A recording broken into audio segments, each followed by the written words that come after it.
ఓం శ్రీ సాయినాథాయ నమః.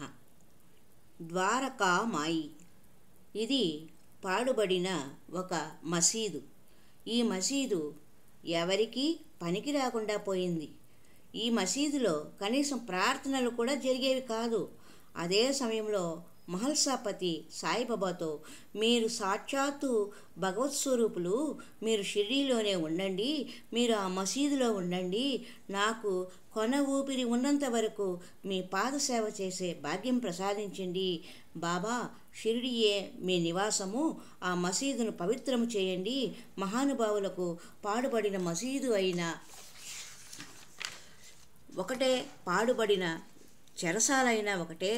ఆ భక్త రామదాసును పాడుబడిన చెరసాలలో బంధించితే ఆ చెరసాలనే పవిత్ర భద్రాచల పుణ్యక్షేత్రముగా మరల్చుకొని ఎన్ని కీర్తనలు వ్రాయలేదు. అదేవిధముగా సాయిబాబా కూడా పాడుబడిన మసీదుకు వెళ్ళి దానిని శుభ్రం చేసుకొని దానికి ఏమని పేరు పెట్టారో తెలుసా? ద్వారకామాయి అని నామకరణం చేశారు. ద్వారకామాయి అంటే అర్థము చతుర్విధ పురుషార్థములకు, అనగా ధర్మము, అర్థము, కామ, మోక్షములు ఎక్కడైతే మార్గములు తెరవబడి ఉంటాయో దానినే ద్వారక అంటారు. స్కంద పురాణంలో అందుకే శ్రీకృష్ణ పరమాత్మ నివసించిన నగరానికి ద్వారకా నగరం అని పేరు. ఆనాటికి ఈనాడు బాబావారు నివసించిన మసీదు చతుర్విధ పురుషార్థములు లభించే చోటు కాబట్టి ద్వారకామాయి అని పేరు పెట్టారు సాయి. ద్వారకా, సాయి ద్వారకా అని కూడా పిలవచ్చు కదా అని అనుమానం రావచ్చు. మా అంటే అమ్మ, అయ్యి అంటే కూడా అమ్మ అని అర్థం. బిడ్డడు ఎంతటి పాపాత్ముడైనా తల్లిని చేరిన వెంటనే బిడ్డడు చేసిన పాపాలు క్షమించి ప్రేమతో ఆదరిస్తుంది అమ్మ. బాబావారి హృదయము మాతృహృదయం.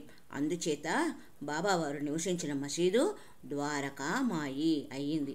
అంతేకాదు, సాయి తన దగ్గరకు వచ్చిన భక్తుల పాపాలు భస్మీపటనం కావాలని నిత్య అగ్నిహోత్రము ధునిని ఏర్పాటు చేసి అందులో వచ్చే ఊదీని ప్రసాదముగా భక్తులకు పంచేవారు.